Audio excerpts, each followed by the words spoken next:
Good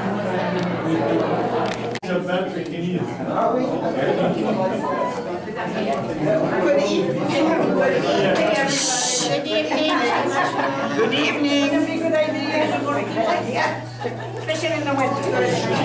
Good evening, everybody. And Shabbat Shalom. Shabbat Shalom. Okay, let's quiet down for a moment. Quiet. Oh, thank you. I think you all know I'm Mary Ellen. Hi, Mary Ellen. Ovadia, Himmel Ovadia, and the Himmel-Ovadia is the important part of this because I am the only, perhaps, non-Karaite Jew in the room. But in joining all of you, as David's wife is here, in bringing everybody together, which is so wonderful, to have so many people here, it's really fantastic. I said to David, I don't know, a couple months ago, we really should try to do something to bring everybody together. Otherwise, what's the point of coming to a big reunion? So I also took a page out of David's book, because in fact, as you all know, it is David who is actually doing all of the hard work for this community, for the synagogue, for the Karaite Jews of America. And I am in awe watching him daily carry the burden of both honoring the past, but finding all sorts of ways to embrace the future. And that is what the planning around the synagogue is all about, the expansion and the renovation of it, and the creation of the Karaite Jewish Cultural Center. So as an Ashkenazi Jew, who grew up in a very traditional community, Eastern European Jewish community in the East Coast, it has been my privilege to work with David as best I can to bridge the gap, or to make a bridge, I should say, between build a bridge between this community, the Karaite community, and my Ashkenazi Jewish community. So it's a great honor for me to be part of this and a pleasure to welcome you. And I'm going to ask David now, as our fearless leader, as president of Karaite Jews of America, to say a few words. And to all of you, it has been my great pleasure to get to know so many of you, family and new friends. So thank you all for coming. And David, take it away. Visioning and everything else would not be possible without the help of Mary Ellen and the whole board, the community. Everybody's involved, everybody's doing something, and it's important that everybody does whatever little item they can do. So that, just like in the very beginning when Moses and the Jews were traveling, when they tried to build basically everything, everybody brought their gold or their pieces, their jewelry. People were making everything for the tabernacle. So it's important that everybody participate in some fashion, and we're hoping, we're doing this, why? For our future.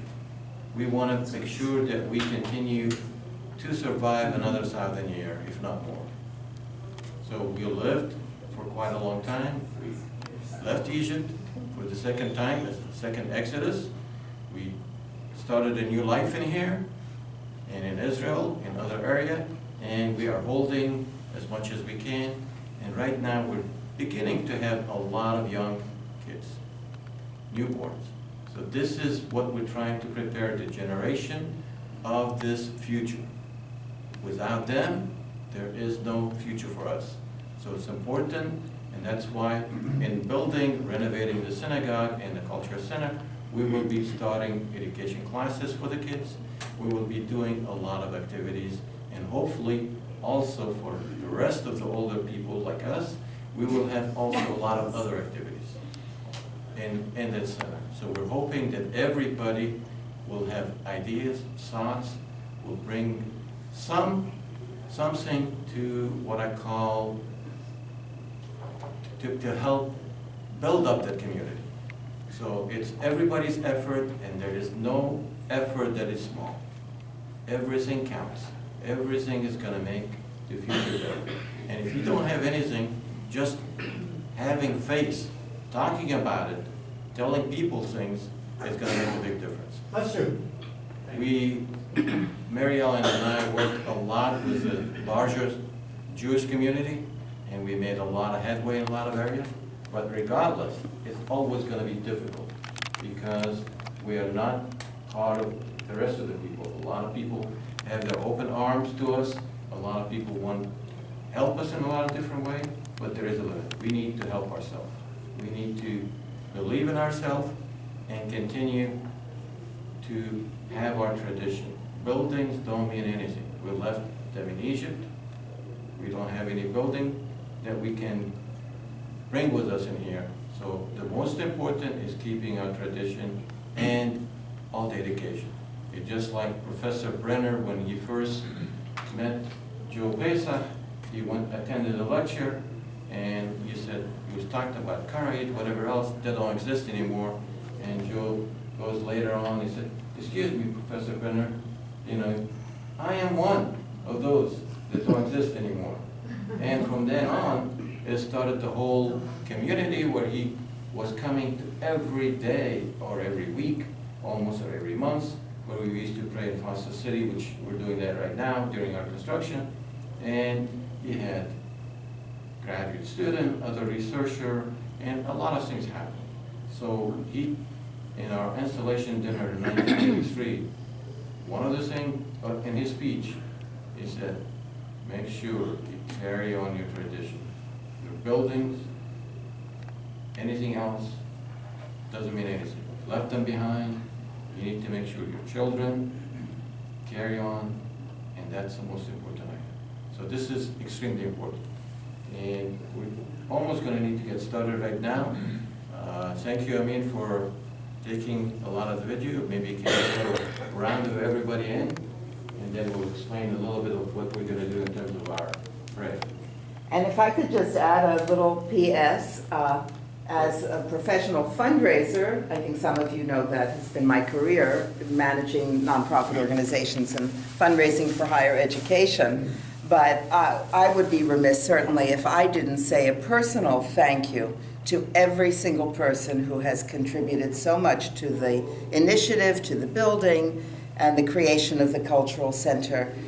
Your support, without your support, this would not be happening. What you will all see, hopefully come early in the new year, or sometime soon after the new year, when you all come to Congregation B'nai Israel, whether you live in the Bay Area or whether you're from elsewhere. I know there are people here from Maryland, from Southern California, I think all over the place.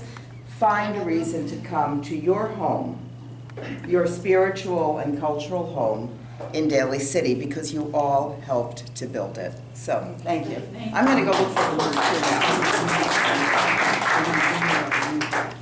All right, our service, I have some books printed, which is just for the service today, but only in Hebrew. So I've got about 20 copies.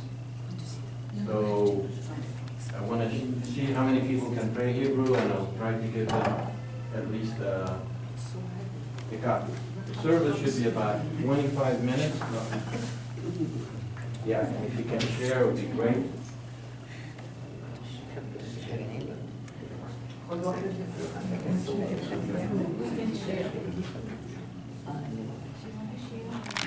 I see, but You forgot to take the lunch off.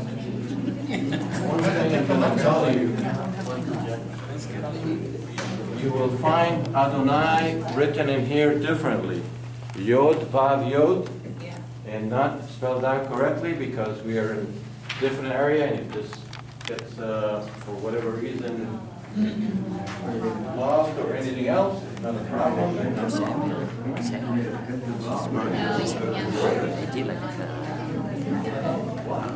Because that's also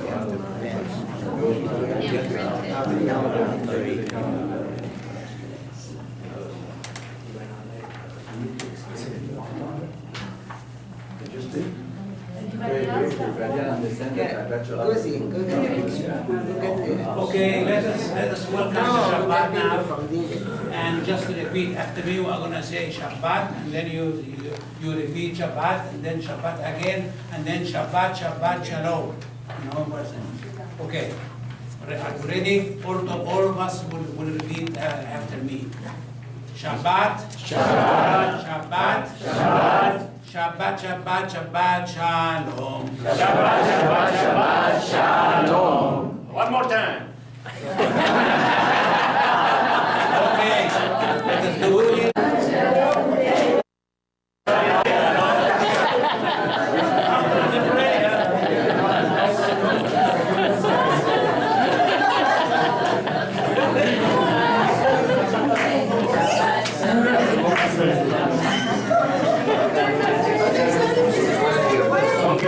Have that many people on Friday night celebrating our opening of our synagogue. Oh, yeah. So everybody should make a lot of effort so that we can really get, it's very important to have all the young kids. And before anybody starts to leave after we do the kiddush and blessing over, we have something that really looks like a challah, by the way. It's amazing, which talks about the, cross-culturalization. We're not all that different from each other.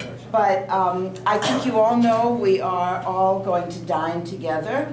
So when we're finished here, everyone should come down to the, what's the name of the? Peninsula. The Peninsula. And we're on the terrace behind the restaurant facing the ocean where the wedding was. Where the wedding was yesterday. So there should be tables there for us. Of course, you can all eat when you want, except